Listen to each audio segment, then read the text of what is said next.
नमस्कार दोस्तों, मैं और अंकित एक बार फिर आपके सामने हाजिर हैं आपका अपना चहेता शो लेकर, जिसे आप जानते हैं द रीकैप के नाम से।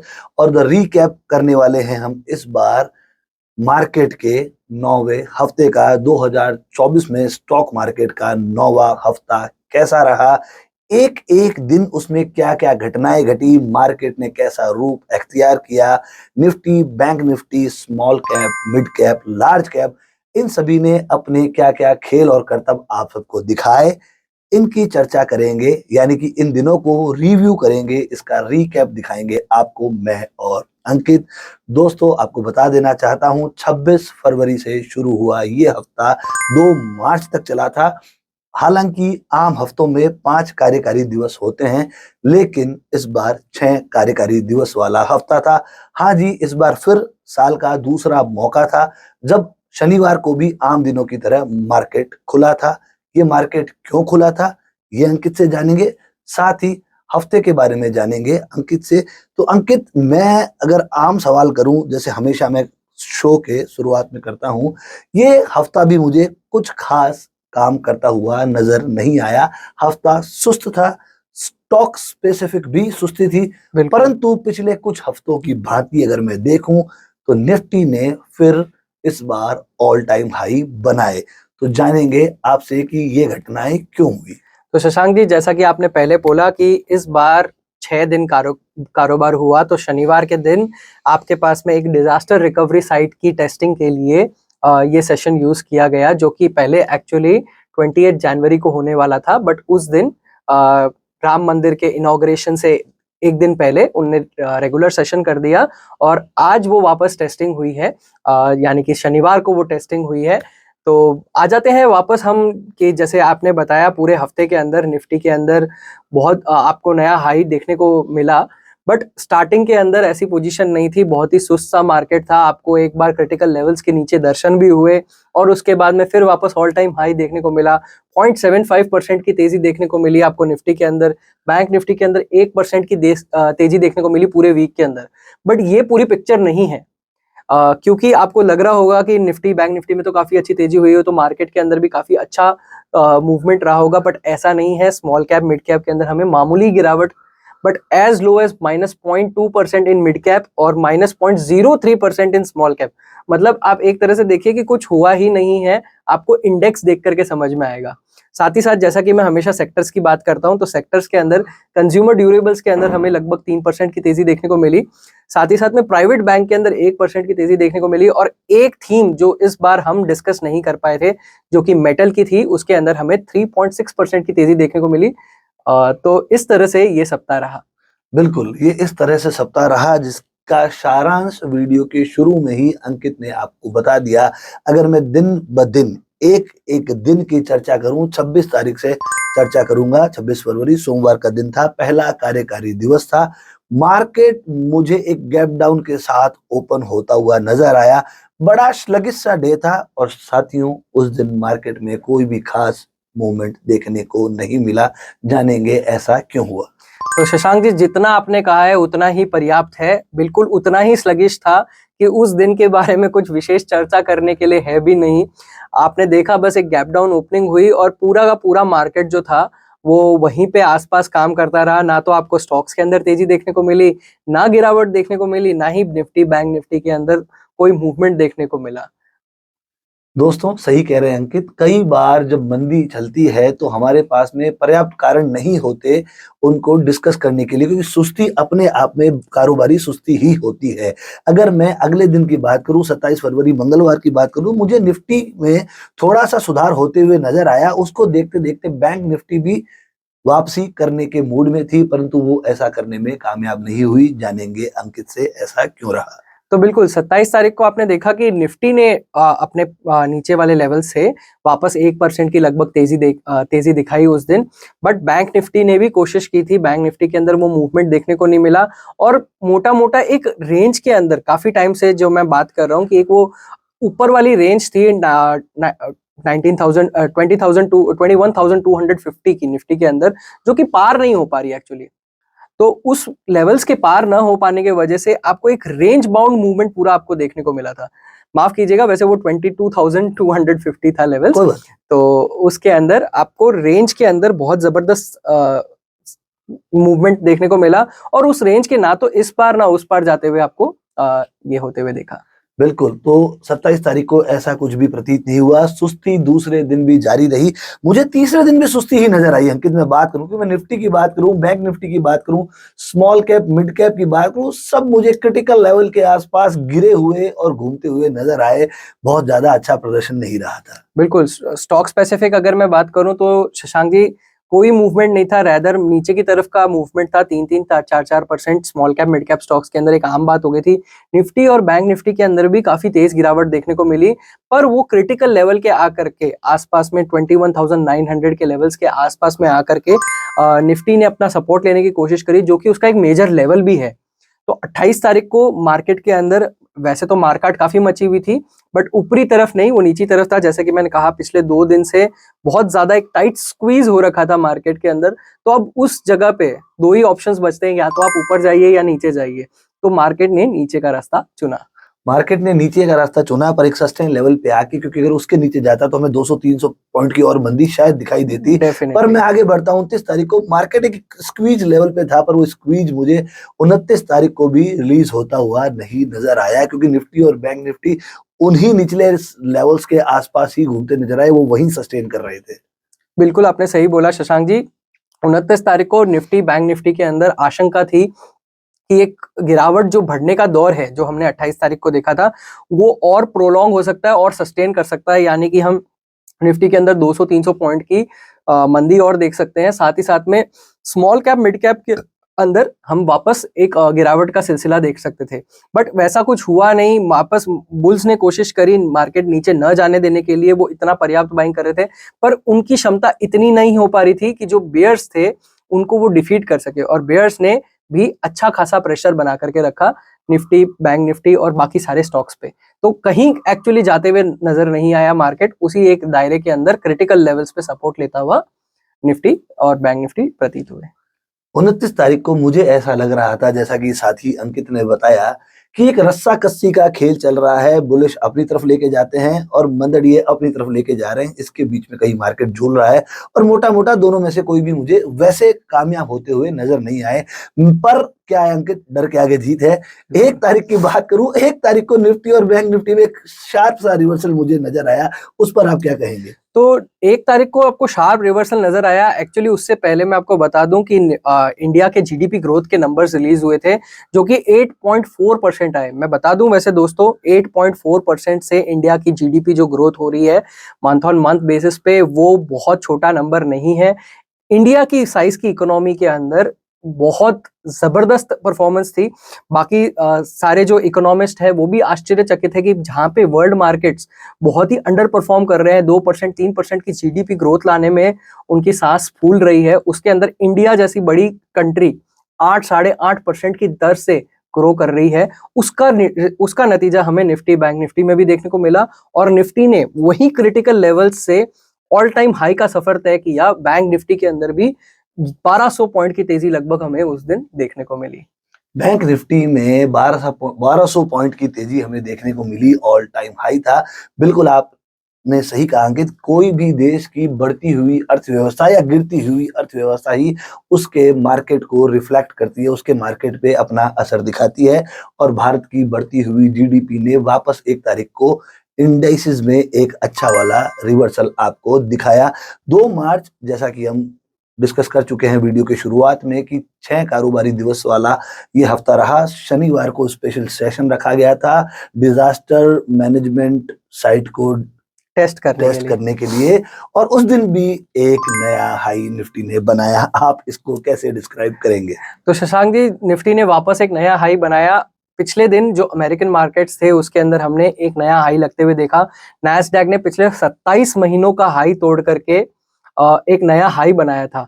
यानी कि आपके अंदर अमेरिकन मार्केट के अंदर, आईटी मार्केट के अंदर काफी अच्छी तेजी देखने को मिली। साथ ही साथ में वहां पे जो S&P 500 का इंडेक्स है, जो कि उनके ब्रॉडर इंडेक्स है 500 स्टॉक्स का, उसके अंदर भी एक नई तेजी हमें देखने को मिली। और वही चीज हमें रिफ्लेक्ट होते हुए देखी यहाँ पे हमारे इंडियन मार्केट्स के अंदर, जहाँ पे निफ्टी ने भी नया हाई बनाया, बैंक निफ्टी भी नया हाई बनाया। बट अगेन मैं जैसा कह रहा हूँ कि स्टॉक स्पेसिफिक हमें इस सप्ताह पूरे में ही कोई बहुत ज्यादा विशेष मूवमेंट देखने को नहीं मिला। बिल्कुल ठीक कहा। जैसा कि वीडियो की शुरुआत में भी मैंने एक अपना आम सवाल किया था कि मार्केट में निफ्टी जो है वो मुझे 2-3 बार ऑल टाइम हाई बनाती हुई इस हफ्ते नजर आई, किंतु मार्केट में एक स्पेसिफाइड सुस्ती नजर आ रही थी, स्टॉक स्पेसिफिक सुस्ती थी, जो कि अंकित ने आपको थोड़ा सा खोलकर भी बताया। तो ये था हमारे इस शो का पहला पार्ट। आप हमारे नियमित दर्शक हैं, आप जानते हैं कि इस शो में हम 2 पार्ट में बात करते हैं। पहले पार्ट में हम हर कारोबारी दिवस पे जो घटनाएं घटी थी उसके पीछे की कहानी को ढूंढने की कोशिश करते हैं, वहां से कोई सिरा पकड़कर आप तक लाते हैं। और दूसरा जो पार्ट है वो एक्चुअली मैं और अंकित मिलकर एक रिपोर्ट कार्ड बनाते हैं आपके सामने लाइव। किस बात का? जो लाइव सेशन हमेशा सुबह 8:45 पर मेरे साथी आपके साथ करते हैं। हाँ जी, अगर आप पहली बार हमारा वीडियो देख रहे हैं तो मैं आपको बता देना चाहूंगा कि हर सुबह 8:45 पर, मतलब 9:15 बजे मार्केट शुरू होता है, उसके ठीक पहले मेरे साथी अंकित आपसे 8:45 पर यूट्यूब लाइव के द्वारा मुखातिब होना शुरू होते हैं और उस दिन समझ में आने वाले सेक्टर स्पेसिफिक पे, थीम स्पेसिफिक पे या स्टॉक स्पेसिफिक पे चर्चा करते हैं। और वो चर्चाएं किस प्रकार पॉजिटिव या नेगेटिव फलीभूत होती हैं, वो किस तरह का रूप अख्तियार करती हैं, इसका रिपोर्ट कार्ड हम सप्ताह अंत में द रीकैप में बिल्कुल। आपके सामने बनाते हैं।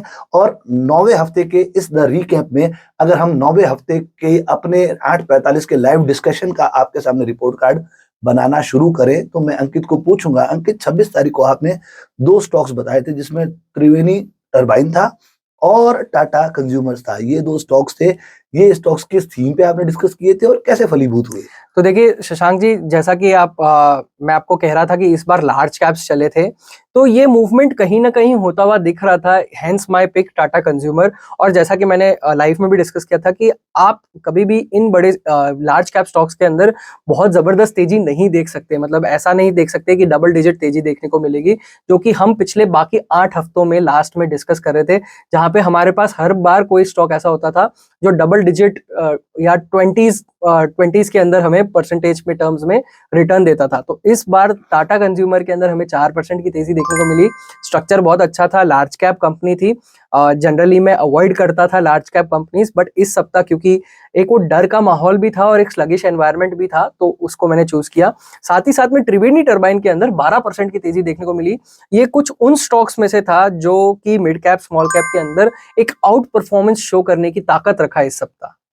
आउट परफॉर्मेंस शो करने की ताकत रखने वाला स्टॉक अगर आपसे सप्ताह के पहले दिन ही मार्केट खुलने से पहले डिस्कस कर लिया जाए, जो कि 12% के लगभग की तेजी दिखाता हो, और हमारे दर्शकों को हमसे क्या चाहिए, तो ये रिपोर्ट कार्ड था 26 तारीख का। 27 तारीख को आगे बढ़ते हैं।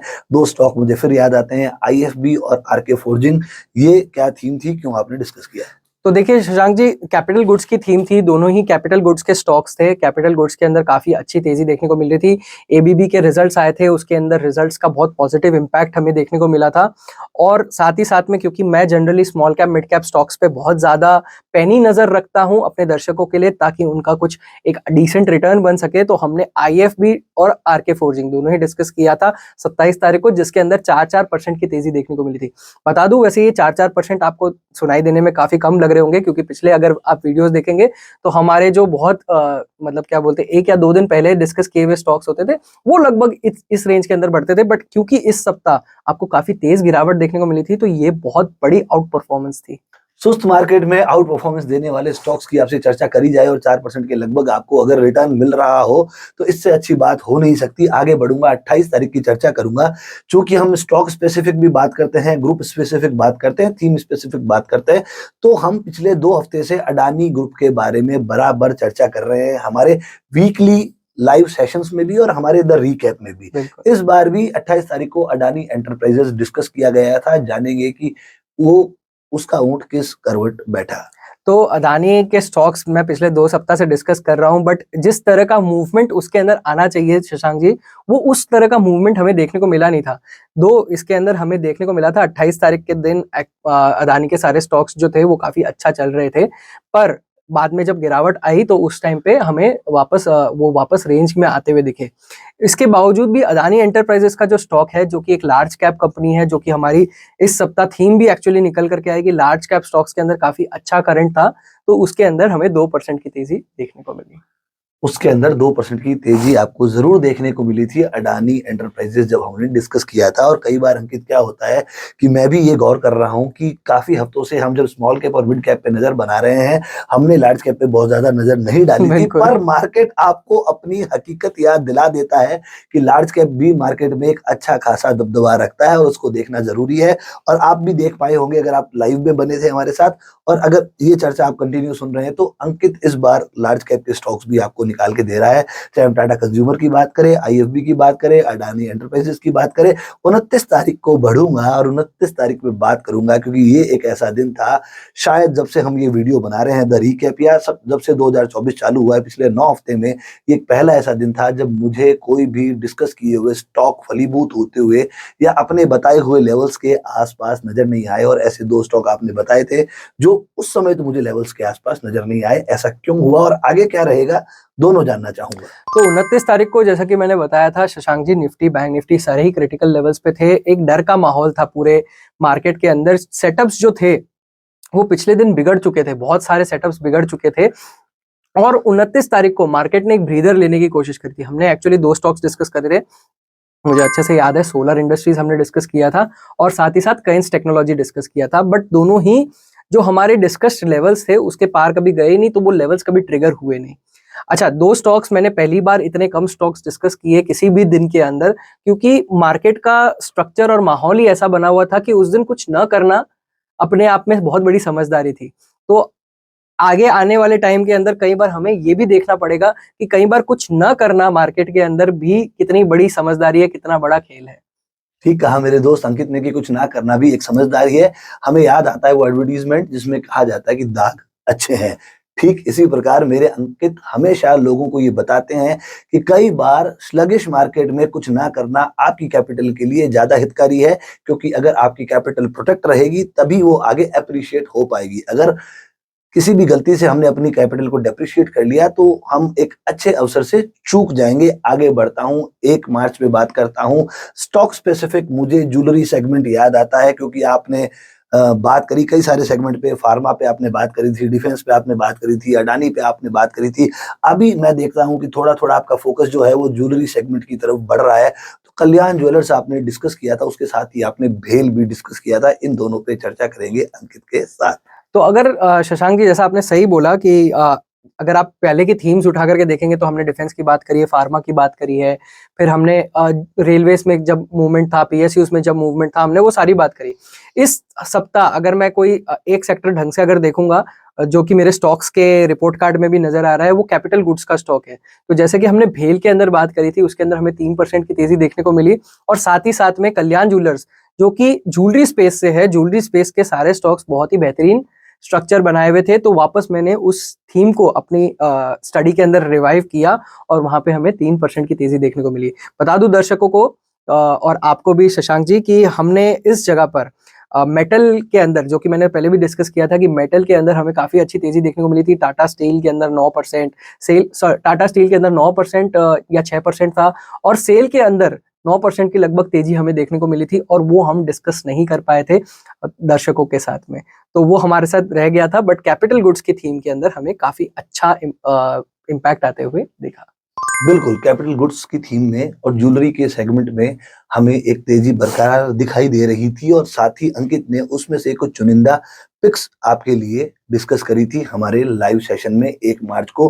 बढ़ता हूं आखिरी कार्यकारी दिवस को, जिस दिन मार्केट में बहुत ज्यादा उतार चढ़ाव दिखा नहीं, परंतु मार्केट ने एक बार फिर लाइफ टाइम हाई उस दिन दिखाया था। और 2 दिन पहले से जो थीम केन्स डिस्कस करी जा रही थी, जो हमें फलीभूत होती हुई नजर नहीं आ रही थी, वो थीम उस दिन फिर डिस्कस की गई थी, क्योंकि हमारा कॉन्फिडेंस उस पर से डिगा नहीं था। तो केन्स पे वापस डिस्कशन हुआ, साथ ही साथ वी गार्ड पे डिस्कशन हुआ। अब जानेंगे अंकित से कि केन्स पे जब हम दोबारा डिस्कशन कर रहे हैं, उसके साथ वी गार्ड ऐड कर रहे हैं, तो क्या फलीभूत रहा? तो 2 मार्च को हमने एक्चुअली देखा कि 1 मार्च के अंदर हमने नैस्डैक को हाई लगाते हुए देखा था अमेरिकन मार्केट्स के अंदर। और केन्स टेक्नोलॉजी, जो कि मैं अपने दर्शकों से पिछले 2 सप्ताह से लगभग डिस्कस कर रहा हूँ और उसका रिजल्ट्स भी बहुत बेहतरीन आया था शशांक जी, इसके ऊपर कॉन्फिडेंस बहुत ज्यादा था। तो इसको मैंने कभी अपने वॉच लिस्ट से बाहर नहीं किया और मैंने मतलब रिपीटेड नंबर ऑफ टाइम्स इसको डिस्कस किया इसके न चलने के बावजूद भी, क्योंकि विश्वास था कि ये काफी अच्छा परफॉर्मेंस कर चुका है। और आईटी के अंदर जैसे ही हमें तेजी देखने को मिली तो 2 मार्च को हमें केन्स के अंदर 2% की तेजी देखने को मिली इंट्राडे बेसिस पे।